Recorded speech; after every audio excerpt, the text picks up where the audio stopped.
My name is Lindy Royer. I'm one of the master instructors here at Balanced Body, also a physical therapist, and I'm here today to show you a few exercises that we can do with the Pilates Core Trainer, which is just a series of bands, 4 bands connected to a central axis. And you could think about this as a way to connect the trunk to the limbs and the limbs back to the trunk. It works in a slightly different way to, say, the TheraBand setup that many of us are used to, where we would tie just one piece of TheraBand to all 4 limbs.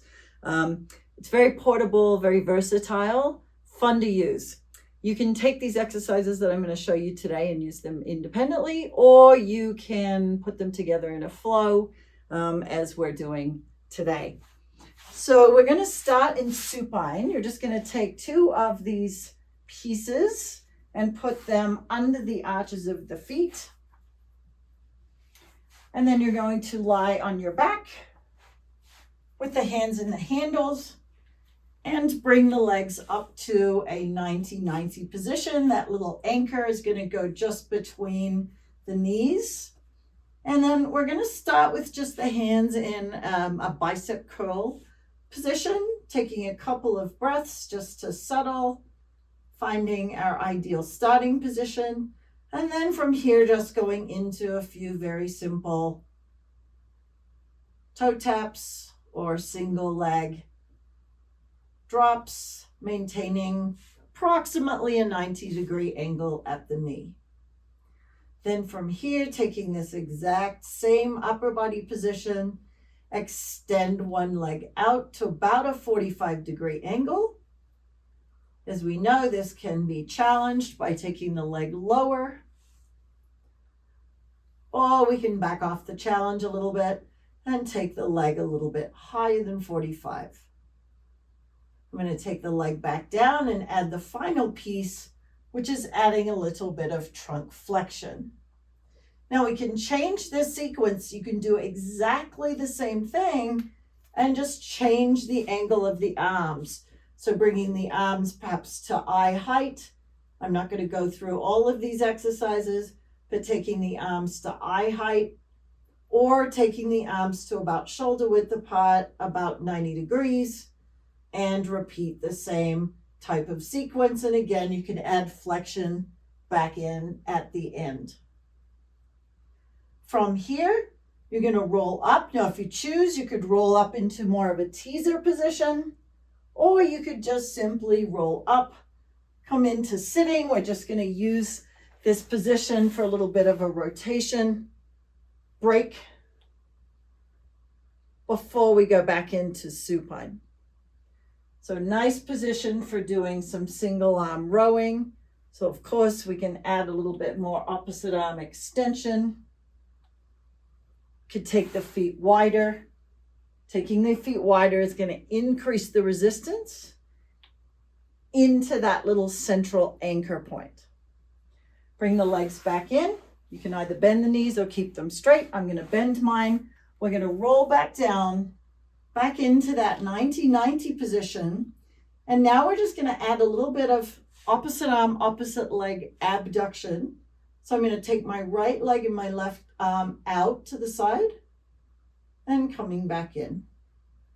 Left leg, right arm.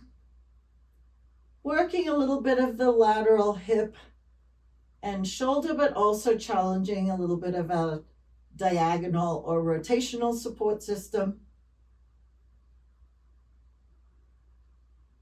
And then next, we're going to use the right arm and the right leg to come all the way into as much abduction as possible. And you'll feel that this also takes us into a little bit of a control game.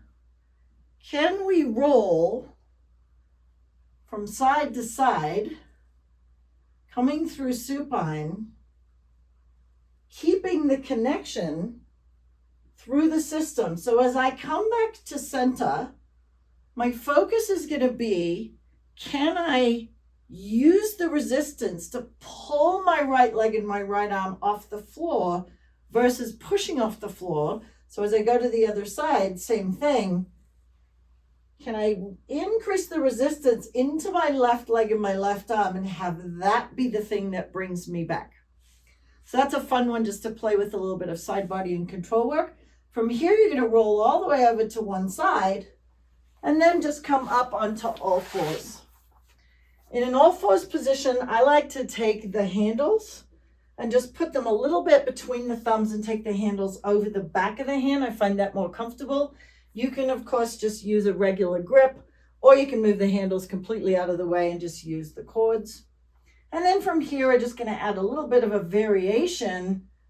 Instead of doing a leg lift, this is a fun one with the Pilates Core Trainer, just coming into a little bit of flexion extension.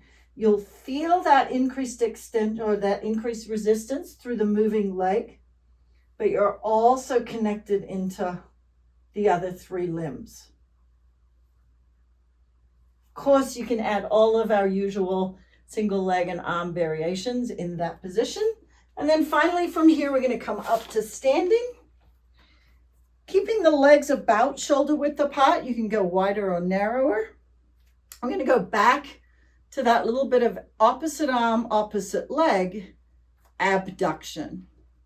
So I'm just going side to side here, and I'm thinking right arm, left leg, left arm, right leg. Just a little bit more of that lateral body work, playing with our opposite diagonals, and also, of course, a little bit of balance.